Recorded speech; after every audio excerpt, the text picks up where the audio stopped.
Hello and welcome back to the Hibs Observer with myself, Liam Bryce, joined by Craig Nisbet as we continue to trundle through this long international break, waiting on the return of the Scottish Premiership.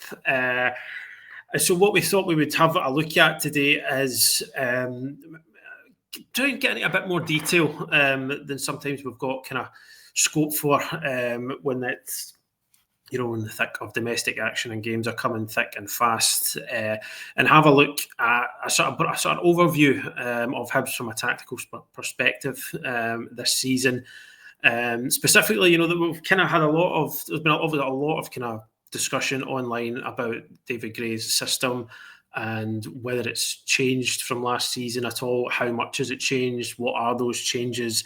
Is it the system? Is it players who are changing? Players changing in form, changing in selections, guys settling in.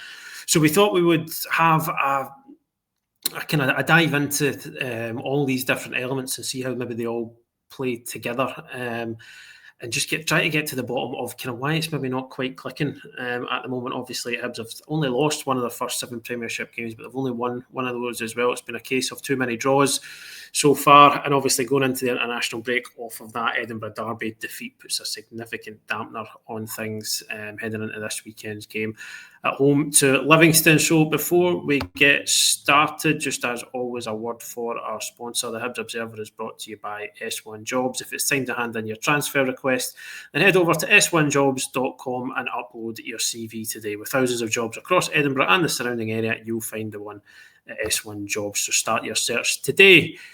Craig, I mean, in terms of how much things have changed from last season, there was always, the bar was set so high, and I think to an extent there was always going to be some sort of come down and drop off from that. Like a 17-game unbeaten run that hadn't happened in 70 odd years. That again a once in 70 years event, and it sort of really set expectations going into this season. And I'm not for a minute suggesting that Hibs have been good enough and that that fans are should be accepting kind of some of the results and performances of late. But I feel like there's been more sort of scrutiny on what it is Hibs are doing tactically, on personnel, which is inevitable when the results aren't quite what they were.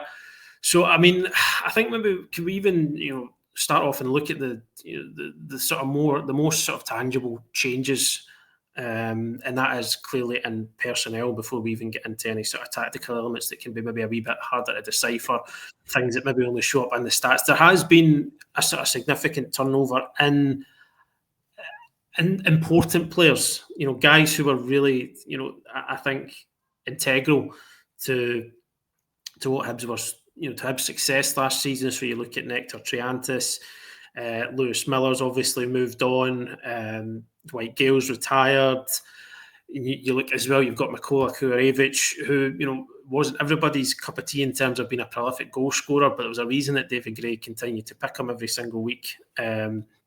So, I mean, how would you view that level of turnover? And I mean, it's not been a rebuild by any stretch of the imagination, but there has been enough change, I think, for there to be sort of significant knock-on effects in how the team plays. I mean, how would you assess that as being an influential factor in the start to the season? I think it's been a lot bigger than maybe we've realised. Like the 4 players you mentioned there, they're the 4 significant ones. Obviously, there was a high turnover of players leaving anyway, but a lot of those guys weren't featuring consistently. Maybe Mariah Welsh had a handful of games here and there, was the other one that left. But yeah, I think those 4 players all brought, I mean, it's a spine of your team for a start. If you think about Miller as a sort of right centre back, Triantis in the middle, and then Gale and Kurevic, you've got like the middle of your team there. But if you go through them, I think Kurevic, as you touched on, and we touched on a lot last season, the goal return maybe certainly wasn't as high as Boyle's. He certainly missed a lot of chances, but he was getting into those positions, and out of possession, as we touched on numerous times, he was so good. The way he pressed aggressively, he pressed well. He was never really caught. If you were ever at the games and you just spent a little bit of time watching him, you could see he was very tactically aware of where to go and what to do. And being that central player in a front 3, it's really important. You know, he sort of usually is the one that sets the press and goes from there. So I think he's been a big loss. I think even though obviously we've got Kieran Bowie in there just now, but different players, and I think we've maybe missed that part of Kurevich. Gale is somebody that I think just the experience in and around the dressing room, and you know he did pop up with some big goals. Obviously the derby, and you know it was obviously his biggest moment, his crowning moment, but also you were able to throw him on for the last 15, 20 minutes, and if you created that half chance, which we have done quite consistently at the start of this season, he maybe would have popped up with a goal, and he popped up with those big moments as well. And then obviously Triantis, it goes without saying, you know, I think there was maybe a little bit of chasing him for a bit at the start of the summer. You know, we unearthed a bit of a gem in terms of that central midfield role because he was big, he was athletic, he could press well. He obviously had great footwork. He could drive forward as well and carry the ball, and very useful in both boxes for set pieces when defending and attacking. So that's a big loss, and I still think we're missing that hole in the middle of the park beside him. And I don't think there's any. I think there's definitely a correlation between Levitt's drop in form and Triantis leaving. And then finally Lewis Miller, which is a funny one because I was probably all for selling him and cashing in when we did. Mm-hmm. But the more you look at the system that we play, you know, playing in a back three, needing a right wing back that's, you know, tall, powerful, athletic. I do think we've missed that, especially in the right wing back role. And I think he also popped up with some big goals and big moments and drove us forward as well and things like that as well. So I think even though, and we'll probably get on to the incomings and the players we've signed in, I wouldn't necessarily have said, you know, when we look back at the end of the window, apart from signing that second striker, people probably went, oh, I'm actually reasonably happy with that window from the players out and the players we brought in. But actually, I think just tactically, it's been quite difficult to fit those guys in, and actually think maybe the profiles of the players we've lost, we haven't quite replaced yet. And I think that's probably been one of the main issues with the sort of start to the season. Yeah, I think both things can be true when it comes to Lewis Miller. That, you know, you knew he was going to be a hard sort of profiler player to replace, but at the same time, the reality was, you know, that extension in his contract was triggered really probably with a view to ensuring that Hibs got a fee for him, because it was clear that he wanted to pursue interest elsewhere. And, you know, if Hibs were to hold on to him for another season, they would end up losing him for nothing. So it's that way where it's like, from a business perspective, you know, it made sense to cash in at that point, but he was always going to be a sort of hard profile to replace. You know, Triantis, again, was always going to be a difficult one to replace. It's as though with the midfield signings, there's, you know, I'm not going to put anybody sort of down here, but like, because, you know, they've all brought different qualities, but it's, you know, it's as if they've all got a wee bit. I've all got a bit of what Triantis could do, but nobody's quite that full package, because it's a hard, you know, and all round the midfielders are kind of a precious commodity, and they're generally snapped up by teams at a high level. So I mean, that element to it, and then obviously Dwight Gale choosing to retire. Kurevich, again, I think you're spot on about that he was sort of picked for his physical attributes and his sort of tactical awareness, because it was only towards maybe the end of last season that people maybe started to appreciate what it was that he was bringing. I think when Bowie was back available again and maybe wasn't getting picked every single week, then there was a bit of kind of, you know, what's going on here, because Kurevich wasn't contributing the goals, but the goals were coming from elsewhere in the team, and his contribution to the overall functioning of it was really, really important. I mean, well, and just before we go off them, like, I think as well, Kurevich, I think, let Boyle flourish, you know, in terms of the running he would probably do for him, the covering, and also just the sacrifice. Like, he was one of those players that sacrificed a lot for other players in the team to go on and get goals. Now, and this is not a criticism of Kieran Bowie, but you can tell Bowie's he's a selfish striker. You know, he gets the ball, he gets far from goal, he looks to thump it, he looks to strike, he wants to get goals. Boyle's the same. And I think it's just taken time for those two to kind of get each other's rhythm down, because before that we had, you know, we were saying, we look back and you've seen that sometimes it was Campbell that was playing. So if you had a front three of Campbell, Kurevich and Boyle, you know, Kurevich and Campbell were doing the hard yards and the running, to try and free up that space for Boyle to get in and get goals and be there. And the dynamic shifted in the front end of the park now. And then obviously when you add in the other players we spoke about there and that gap in the middle of the pitch, it's probably no surprise we kind of are where we are at the moment.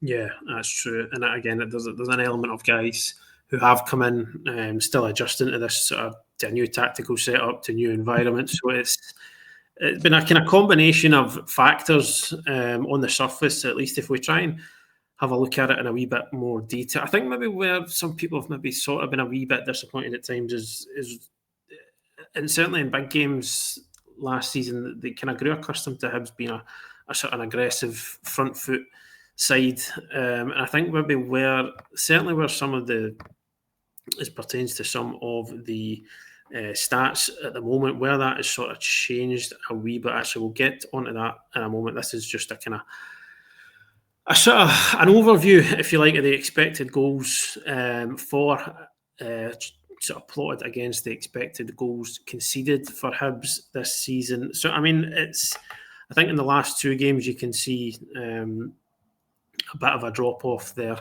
in the expected goals for, which was on a kind of relative upturn against in the previous games. Sorry, but then those on the green line there, the sort of last two dots are the Celtic game and the Edinburgh derby, which on the Edinburgh, I mean, you go away to Celtic, you don't expect to create an awful lot. Edinburgh derbies, again, not a surprise for not much expected goals for either side in those games. And it gives you a kind of idea of the sort of trajectory of what Hibs have been on. So obviously you kind of wanted to see sort of a bit of distance between these two lines. And I mean, again, this is over a sort of 10-game rolling average, and that's not an alarming looking chart to you, is it? No, it's not. I think it actually just kind of nicely highlights just, the fact that we've not really settled into the season yet. And I know people won't want to hear like the European hangover and people are fairly dismissive of it, which I totally understand. But when you've losing the couple of players that we've spoke about and you're bringing in, we brought in quite a number of players as well. And I think when you're trying to settle a team and get people used to playing and people coming from different cultures, different countries, etc., straight into the European stuff. So probably not as much training ground time as they would have wanted. I think that contributes, but also as well, we've not, if you think at the start of the season, Hanley was on the bench, Smith was still holding the number 1 jersey, Mulligan had started in the middle, and now we've kind of evolved on for 4 or 5 weeks. Salinger's now number 1. It looks like Hanley's kind of taken Rocky's place in the team. Mulligan's mostly out to right wing back when fit. Chai was come in, Barlazer's come in. So we've and even like Nicky Cadden had started, then Obita had come in. There's still a bit of back and forth there as well. So it doesn't surprise me that we're always going to be a team that create chances, I think. But I think that disruptiveness throughout the 11 and not having that settled squad, which was a really key part of that big long run that we went on, probably explains why things are kind of going a bit up and down since the start of the season. Yeah, just in terms we sort of talked about the approach off the ball here, and I think this is an interesting chart. So this basically plots a sort of rolling average of how often Hibs press in the opposition half. And this has been kind of on a sort of steady decline over the first 7 Premiership games. So again, this is a rolling average. So it kind of smooths out the line rather than it being kind of sort of jerking up and down, which is kind of harder to get a sort of an idea of the overall trajectory. So, I mean, does that surprise you? Is that kind of in line with what you're seeing? I don't have last season's for like direct comparison here, but I did look at it, and it is quite significantly down on that same metric last season. So this is sort of how often Hibs will press in the opposition half. Yeah, it's an interesting one because going back to last season, I think there's definitely that there was and I don't think you can recreate this, is that we had been on an awful run it looked like our club hero was going to get the sack. We had been in awful luck as well. And then all of a sudden we had that game and that turnaround. And then we just kind of, we rode that wave for the rest of the season and just proved everybody wrong. And obviously broke that 70-year record and all these things. And I think there would have been that element of the players just feeling like they couldn't put a foot wrong. And that when they were pressing, they had that energy, they had a belief. And it's really hard to recreate that sort of siege mentality, backs against the wall. We're going to prove we've went from the bottom of the table to third. Like you can't replicate that into the Fallons. I mean, we're doing our best to try and not pick up many points to maybe replicate it, but it's hard to do that. And I think going into this season now, there's either two things. One is either they're being told not to press as aggressively as they have been. So that's maybe one part of it. Or the second part is that they've started off the season looking to press aggressively. Teams have maybe started to find ways around us or through us, and therefore there's not a lot of confidence in that high aggression, high press style. So then they're regressing back to sitting deeper and going into a mid-block. Now, only David Gray and the players know the answer to that. But certainly I would agree that when you've watched them, especially at home and against their teams, they've not been as on the front foot as I think we have been in the past. And I think at the beginning of the season, people would go, well, it's a European thing, Thursday, Sunday, they're tired, they can't do it like that. But since that's fallen away, it still seems to be a bit of an issue where I don't think we quite know, and because maybe we're rotating players in and out at the moment as well, we just don't quite know what our identity is. Yeah. Again, I've just moved this on here to counter pressures, which is basically, how often Hibs will press. This is counter pressures in the opposition half, so it's how often Hibs would press the opposition within 5 seconds of themselves losing the ball. You can see that's on a bit of a downward trajectory as well. And then this is passes per defensive action. So again, that sounds, a bit overly complex, but it's just basically, it's an average of how many passes would Hibs allow the opposition to make before they make a defensive action. So it's again, it ties into the other two in terms of maybe not being quite as aggressive in that aspect of the play. And kind of points to sort of what Craig was saying there, instead of, I'm inclined to agree that there might be a sort of psychological element behind it as well.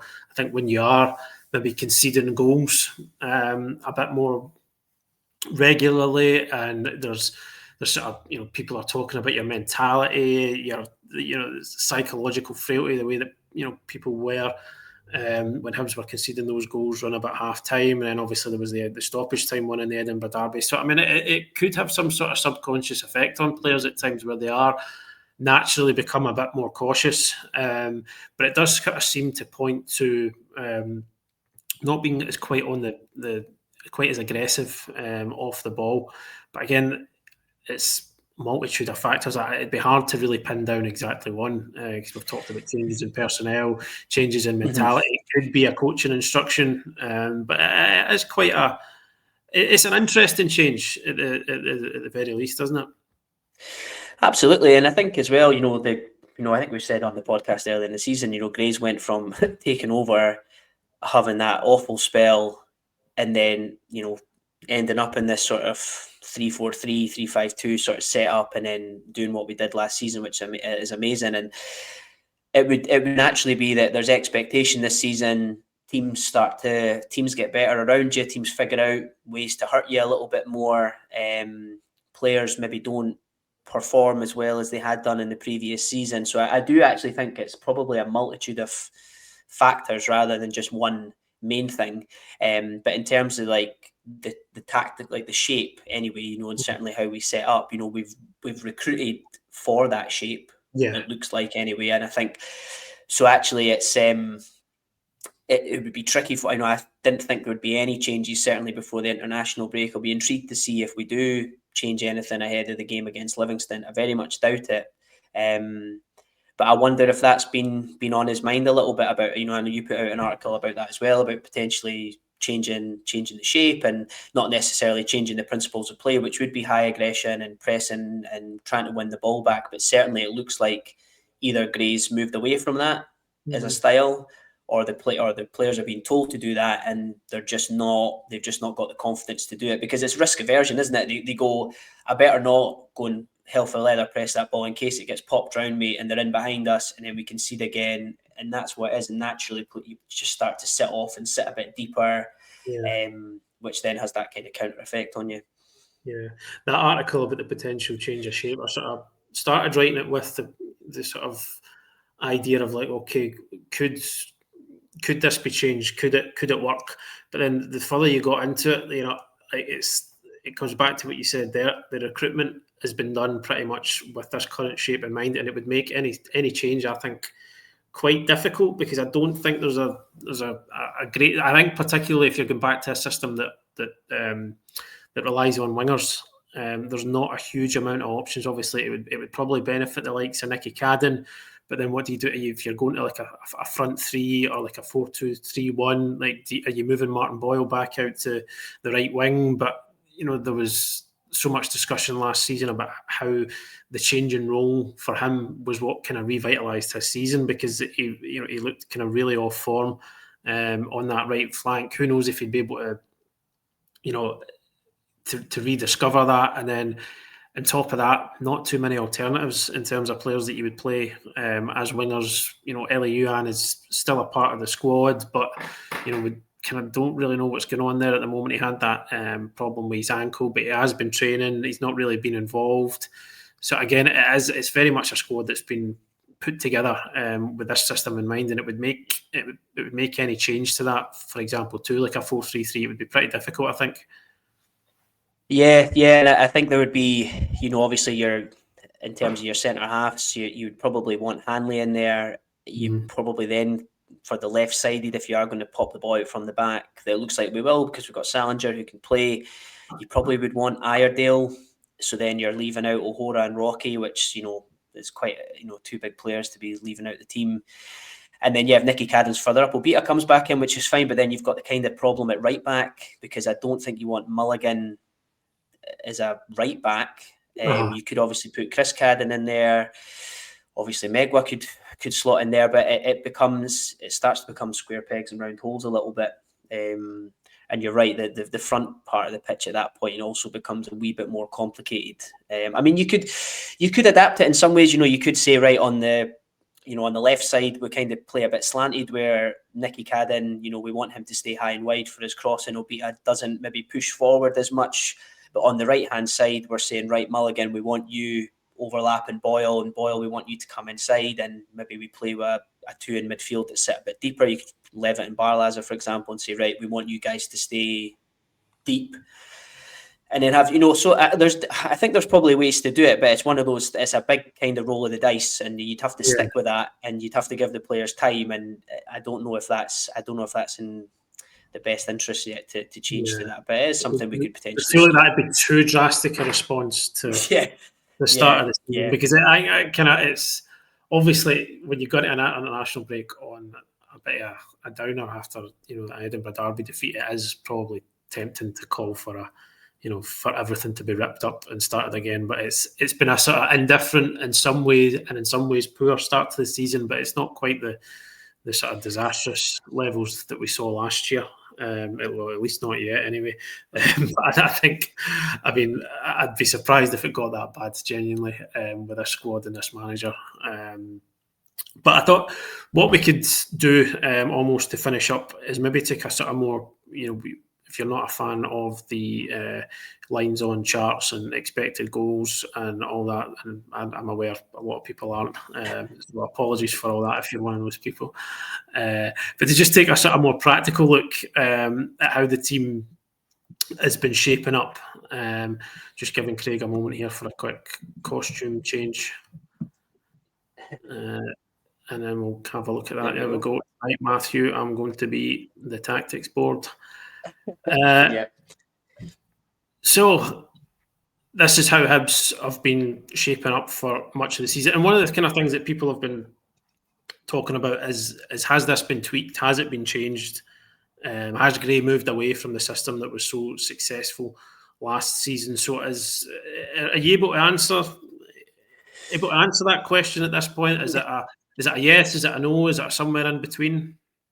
I think it's a somewhere in between, you know, so just so it's clear, you know, that's your back three there, your midfield two, you know, your right wing back, left wing back, and then the front three. And I think that's probably the front three for me is the bit that I don't think we've quite managed to get right at the minute. And I think, you know, Bowie coming in, Bowie's obviously brilliant and brings a lot to it. It's a different dynamic. I think we're probably more tempted to go long to him and play into him, which changes sort of the dynamics of how we play out from the back. And compared to last season with Kurevich, that wasn't one of his strengths, Kurevich holding the ball up, as we know. So it was slightly different. We probably did go wider a bit more and look to go in behind. Mm-hmm. So now that we've got Bowie, I think we're going probably a bit more direct. And then, you know, McGrath coming in, you know, I've kind of set us up so like that's like a team playing out from the back with like a 4-3-3. So they're two centre halves, they're full backs, a wee midfield three and a front three. And I think what teams are doing now is they're really looking, as you would do against that or the shape we play, is to try and target in behind the wing backs. Falkirk did it pretty well against us. Quite a lot of teams have managed to do it early on in the season. And if you're setting up like this, it's easy to do by either pushing if the winger, for example, was to play in a position like this, it kind of means if you want O'Hora, for example, to go and commit in there, but it might also just drag Mulligan back.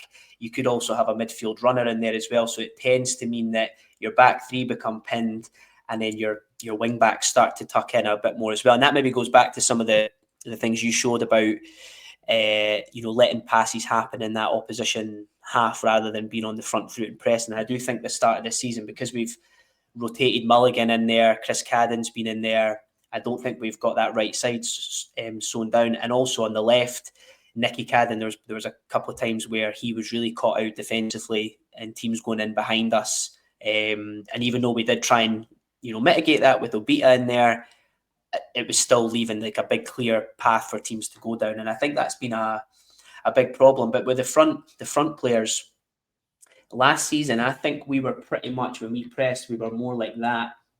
So we had Kurevich in there, maybe Campbell on that side and Boyle here, and they just sort of operated as a three.